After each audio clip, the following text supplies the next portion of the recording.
this is so much to my heart. Kevin, you talked about Forza, North Carolina. And the whole thing about the systemic racism is that people just don't get it. They still don't get it now. And for as in now, I say I'm old school, but maybe I'm considered for a season. I was one of 20 Black students to desegregate Dinwiddie County, Virginia high schools in 1965. Okay, after the Civil Rights Act of 1964. Prior to that, it was supposedly separate but equal. There were Black schools, there were white schools. So when the passing of the Civil Rights Act in 1964 by President Lyndon Johnson, it made it supposedly that you could go to the quote unquote white school. So that was my first year in high school.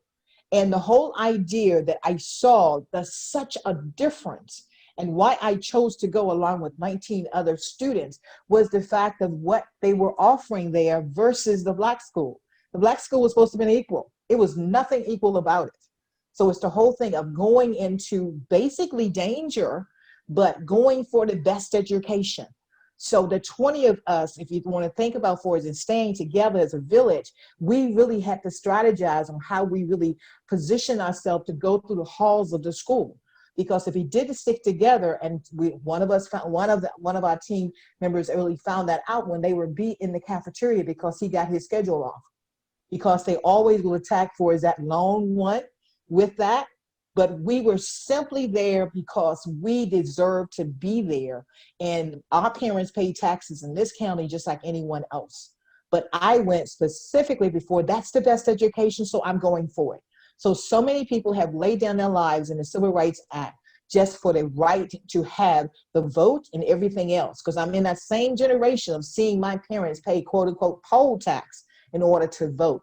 So the systemic racism was back then there. And you're so right, Calvin, that Northeast, meaning Negro, how about picnic, pickaninny, so you have all these things there. So when you see, if you've not been exposed to it, you don't recognize. So with all the protests here in DC or across the US, of now, some whites are now saying, oh, I didn't know what Blacks were going through. Then talk to someone. Don't just say you go to work with them and I got a Black friend. You have to have a dialogue to truly understand. And the fact that they have white privilege because they're white, but if you don't recognize that that's a privilege for you and you've not been in someone else's shoes, walk someone else's shoes. So that systemic racism essentially started for is the fact that Blacks were on to this side, that we couldn't go to other merchants. And that empowerment itself of growing. Most people had their own businesses, from it being a hair salon, barber, stonemason, building houses, all of that. And it's the whole thing when you really galvanize to have economic empowerment, that itself will make other people jealous. But systemic racism helps us to build that economic empowerment. So essentially we can fight against it. Because so many times people will go to court, don't have a lawyer, they will end up in jail for a minor offense. So it covers everything. I tell someone, and I really speak about that, in fact, race plays a factor in everything. Not racism, but race plays a factor in everything. That's so true. And on that question, Gabriel, did you want to chime in? Yes. The relation there between the two, I think it's almost as if systemic racism and economics are based on the same fundamentals.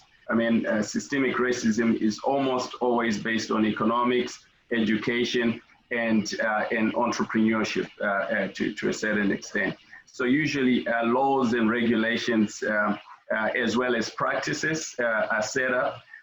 For instance, what's happening right now in the main place. So there were systems, if you look at Africa, for instance, you see that most economic corridors that are set up, all these major highways, all these major railway lines, they almost always run from a region of where resources are concentrated all the way to the port. which means they were really set up there for extractive measures, so that somebody just comes, takes the resources they want, they take it to the port, and then off it goes. And nobody inside that country benefits from value aid or from beneficiation. But people, when they come, they have to understand it from an economic perspective about why something was really there. And then they can also measure a little bit in terms of understanding why it impacts them, why they cannot progress. And so I feel that being aware of things like that is very important.